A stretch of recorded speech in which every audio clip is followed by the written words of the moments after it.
কথা হচ্ছে যে এখানে আমরা যখন মিলিত হচ্ছি, আমরা আদিবাসী অধিকারের বিষয়ে অবশ্যই একত্রিত হচ্ছি। আজ শুধু অধিকারের ব্যাপার না, অধিকার এবং অবিচার, অন্যায় যা হয়েছে সেটা শুধু প্রতিরোধ করার জন্য না, আদিবাসীদের কারণে বাংলাদেশ যে এগিয়ে গেছে, একটা ভিন্ন ধরনের বাংলাদেশ যে আমাদের আছে, সেটা উদযাপন করার জন্য আমরা বসেছি।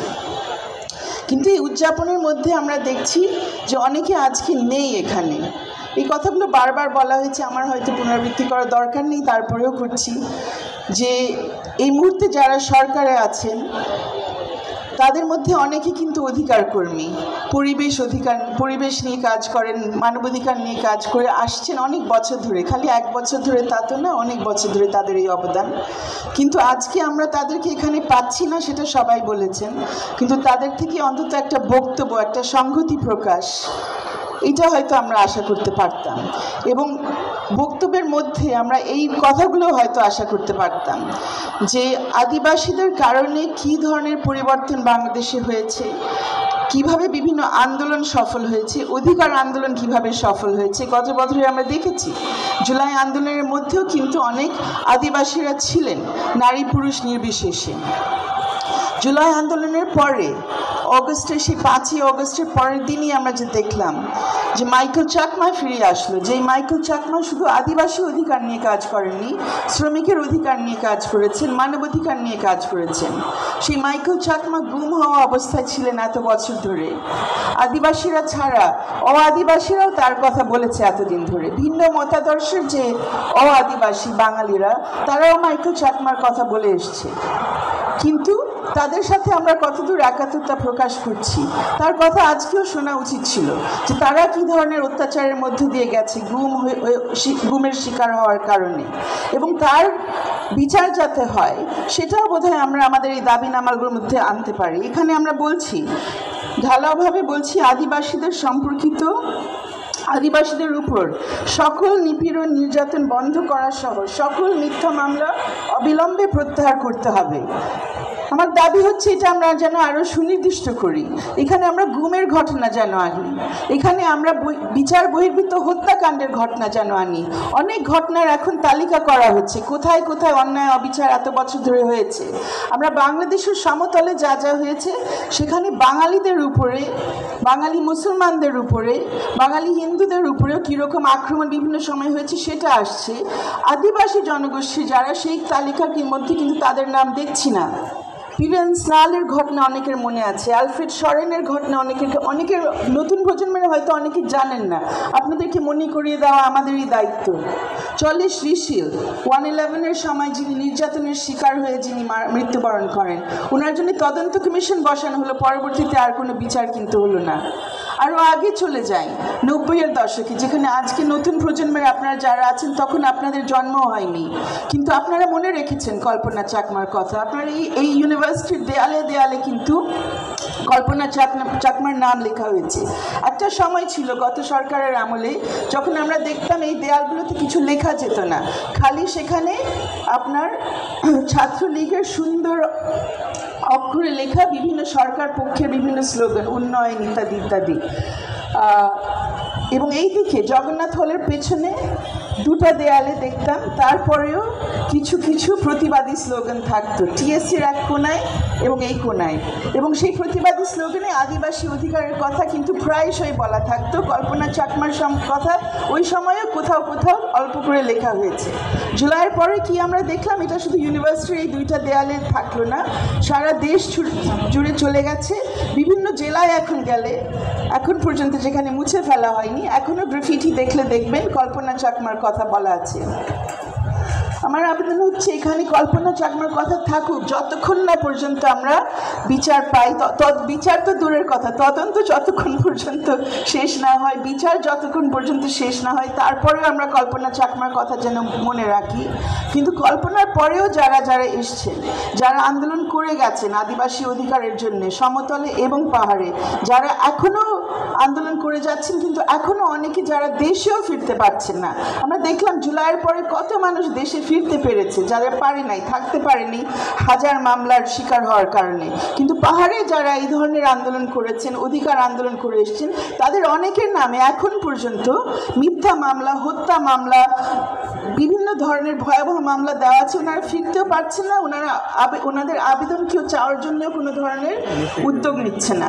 সেখানে অনেক শুধু অধিকার কর্মী না, আইনজীবীরা আছেন যারা শুধু পাহাড়ের না, পুরো বাংলাদেশের ভবিষ্যৎ অন্যভাবে রচনা করে দিতে পারেন যদি তাদেরকে সুযোগ দেওয়া হয়, যদি তারা দেশে নিরাপদভাবে ফিরতে পারেন। তাদের কথা আমি আজকে মনে রাখতে চাচ্ছি। পাশাপাশি এখন পর্যন্ত যেসব মিথ্যা মামলা রয়েছে, এবং মিথ্যা হোক সত্য হোক, একটা মামলা হওয়ার পরেও একজনের তো ন্যূনতম অধিকার তার থাকে আইন অনুযায়ী। সেই অধিকারগুলো কেন আদিবাসীরা পাচ্ছেন না বাংলাদেশের অন্য মানুষের পাশাপাশি? এখানে বমদের কথা বলা হয়েছে, বম নারীদের কথা বলা হয়েছে, যে বম নারীরা তাদের শিশুসহ এখন পর্যন্ত আটকা পড়া আছে, তাদের কথা বলা হয়েছে। প্রত্যেক বক্তা আমার আগে বলে গেছেন। তাদের কথাটা আমি আবারও বলতে চাই, কারণ এটা আমাদের জন্য অত্যন্ত লজ্জার একটা ব্যাপার যে জুলাই অগস্টের সেই গণ অভ্যুত্থানের পরে, যেটার পরে আমরা 12 মাস ধরে এখন অধিকারের কথা বলছি বাংলাদেশকে নতুন করে আমরা বিনির্মাণ করতে চাই। আমরা আর কোনোদিন ওই গুম, খুন, বিচার বহির্ভূত হত্যাকাণ্ড, গণগ্রেফতার, বেআইনি গ্রেফতার এবং আটক আমরা দেখতে চাই না। কিন্তু আমরা প্রতিদিন দেখছি এই বেআইনি গ্রেফতার এবং আটকের ঘটনা অন্তত ঘটে যাচ্ছে, এবং আটক হওয়ার পরে লোকজনকে কিন্তু বিভিন্নভাবে হেয় প্রতিপন্ন করা হচ্ছে। তাদের ন্যূনতম যে আইনগত অধিকার আছে সেগুলো থেকে তারা বঞ্চিত হচ্ছে। এটার সবচাইতে মারাত্মক উদাহরণ হচ্ছে বম জনগোষ্ঠীর বিষয়টা।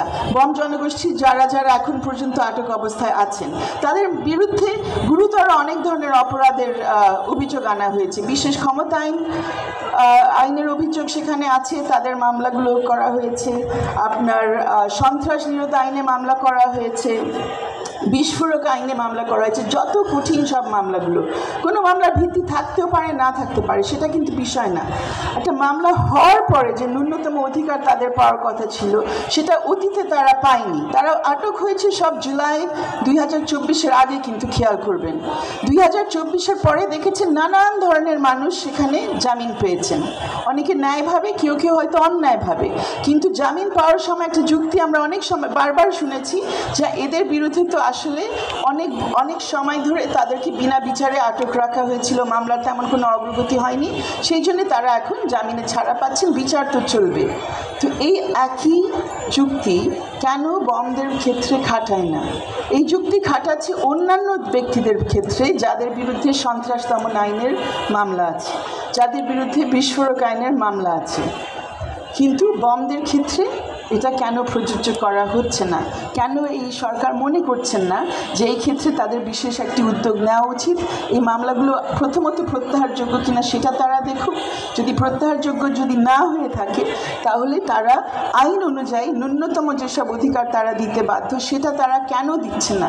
এটা বললে এই ক্ষেত্রে তারা বলতে পারবে না, যেটা অন্যান্য অনেক মামলার সব ক্ষেত্রে আমরা শুনছি যে সরকার তো এই মামলাগুলো করেনি, এগুলো তো পুলিশের মাধ্যমে করা মামলা অনেকগুলো। তো পুলিশ এই মামলাগুলো কেন জিয়ে রাখছে যদি তাদের তদন্ত তারা সম্পূর্ণ না করতে পারে? আর যারা এসে দাঁড়িয়ে বারবার বিরোধিতা করে একটা বম নারী এবং তার ছোট্ট একটা শিশুর যাতে জামিন পেয়ে বের না হতে পারে, তাদের কি দায়িত্ব রয়েছে এবং তাদেরকে জবাবদিহিতার মধ্যে আনার জন্য কি ব্যবস্থা নিচ্ছে এই সরকার? যেই বিচারকরা বারবার, একবার না একাধিকবার জামিন নাকচ করে দেন এই বম নারী এবং শিশুদের জন্য, তাদেরকে কেন তলব করা হয় না? তাদেরকে কেন জিজ্ঞেস করা হয় না যে কোন কারণে আপনি নাকচ করছেন তাদের জামিন? আপনি তো কারণ দেখান, যুক্তিসঙ্গত কোনো কারণ এখানে আছে কিনা। আমরা আসলে সেই জন্যই আজকে এখানে সমবেত হয়েছি।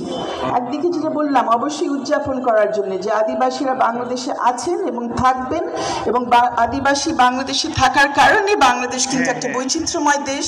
আদিবাসীদের সংস্কৃতি থেকে আদিবাসী যারা আমরা আছি, বাঙালি এবং অন্যান্য জাতির, আমাদের অনেক কিছু শেখার আছে, জানার আছে, এবং আদিবাসী সংস্কৃতি অবশ্যই আমাদের সংরক্ষণ করতে হবে, সুরক্ষা দিতে হবে।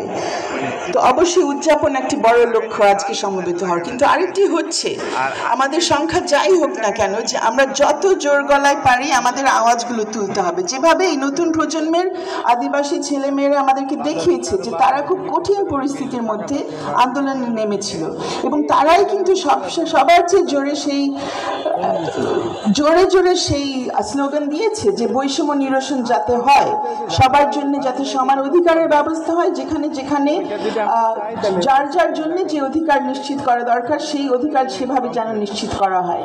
কিন্তু আমরা 1 বছর পরে দেখছি সেখান থেকে আমরা অনেক দূরে সরে গেছি। সকলের জন্য যে বৈষম্য নিরসন করতে হবে, লিঙ্গ, জাতি, গোত্র, ধর্ম সব কারণে যে বৈষম্য নিরসন করা দরকার, সেই স্লোগানগুলো আমরা আর শুনছি না, আর সেই ব্যবস্থা একেবারে দেখছি না। শুনলাম সংস্কার কমিশনের মধ্যে নারী ছিলেন না, আদিবাসী একজন ছিলেন, কোনো কোনো সংস্কার কমিশনে একজন নারী, কোনো একটা সংস্কার কমিশনে কোনো নারী নাই, আদিবাসী নাই, নন মুসলিম নাই।